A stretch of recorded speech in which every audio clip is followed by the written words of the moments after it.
because Nigerians are used to bad leadership, so when they see at least something little, they are happy. We jump up. We jump up. So we need a leader who is completely detribalized. We need a leader who is not a religious bigot. Is not a greedy person. He must be accomplished in his private capacity. He must have managed his own business before and made a success of it. Nobody can help you if the person cannot help himself. That's why they say everyone helps those who help themselves. You cannot change a country. You don't read any books. You've never read any biography. You've not studied world history. You've not studied philosophy. You've not studied sociology. You don't know anything about anthropology. You don't know anything about anything. You just come. They just put you there. Boom. Figurehead. Sit down. And then people come and worship you. You are the greatest thing to happen. And that's it. There is no way anything is going to change. So a leader too must update and upgrade himself. That's why people like us read all the time. We read about, before I started traveling out of Nigeria, I already knew so many countries. I used to sit with a friend of mine in school. We used to sit down, Sheikh Malagbaju in Ife. We would sit down and be looking at world map. And we say, we're going to fly to London. From London, we're going to go to Honolulu. From Honolulu, we're going to... We were dreaming because we read about all those places. Look at the institutions. We copy the bad things from other people. We don't copy the good things. How come we copied American presidential system but refused to copy the powerful institutions that sustain that presidential system? If Donald Trump was a Nigerian, there is no way he would have left power. He would have remained by fire by force. So Nigeria should not just go and copy the American style. Nigeria should also bring those powerful institutions where the president cannot control the National Assembly. The president cannot control the judiciary. Donald Trump appointed judges, yet he couldn't influence them. They didn't listen to him when he needed them to help him change the election in his favor. Until we're able to do that, forget it. Nigeria is going to continue to be, as useless as they come. A country that has produced some of the greatest human beings on earth, we're running it as if we're running an abattoir. Cows. We're discussing cows every day. A cow business is a personal, private business. If you want to sell your cow, you want to breed your cow, set it up as a business. Your business stops where mine begins.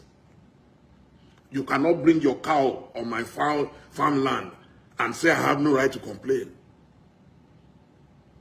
If you must do any business, do it according to the dictates of running a business. We are not the largest cow producing or breeding country in the world. We're not even among the top 20. How come we want to continue to practice archaism? We want to remain in the Stone Age.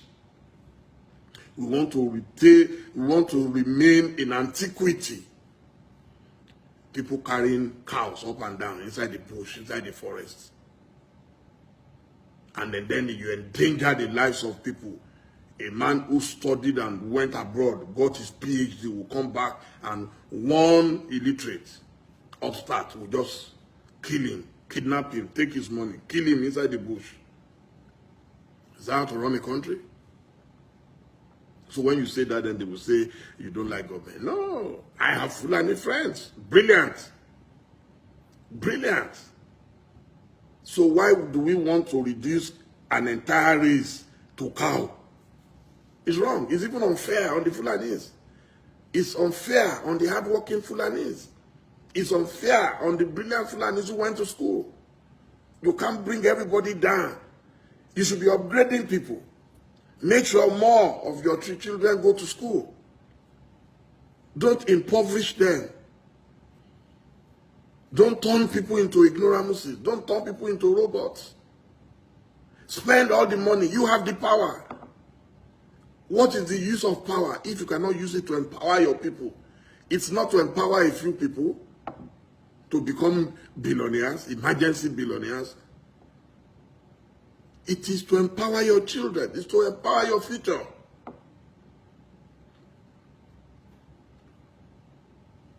It's sad. We reduce a nation to a nation of cows. What's so special about beef? The Yorubas have a saying, brother. We cannot say because we want to eat beef and turn a cow and be called a cow. My uncle cow, brother cow.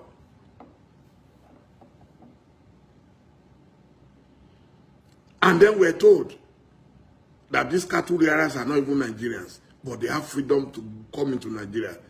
While we are shutting borders against people in Seme and all those places, we are shutting our borders against people who want to do even their legitimate business. We are shutting borders and complicating life for our children who are going to school in Cotonou, in Lome, in Accra. We make life difficult, but cattle rearers can stroll in and out anywhere, and we say they have every right. The governors, the minimum I expect the governors to demand and to enforce is that no more cattle wanderers in our forests. No more. If they cannot run their own private business in their own private territories, go and buy land. Upgrade.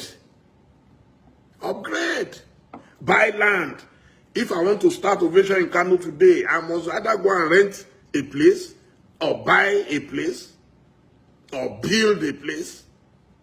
Nobody is going to allow me to bring ovation to any part of Nigeria free of charge. And then on top of it, destroy the people and the products you meet on ground. It's unacceptable. It's a private business. So if I want to start a poultry now, I'll just go and take land anywhere and put my chicken on it.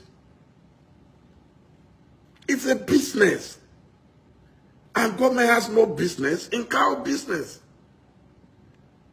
If you give preferential treatment to cows, then give it to others. So people who are saying we have a right to go everywhere. Nobody has ever said a full animal has no right to go anywhere. I've never said it. I will never say it. Nobody has ever said it. We're saying no. Don't promote criminality. Don't endanger the lives of other citizens because you want to favor some people. Upgrade. Yeah, that's the word. Stop this backwardness.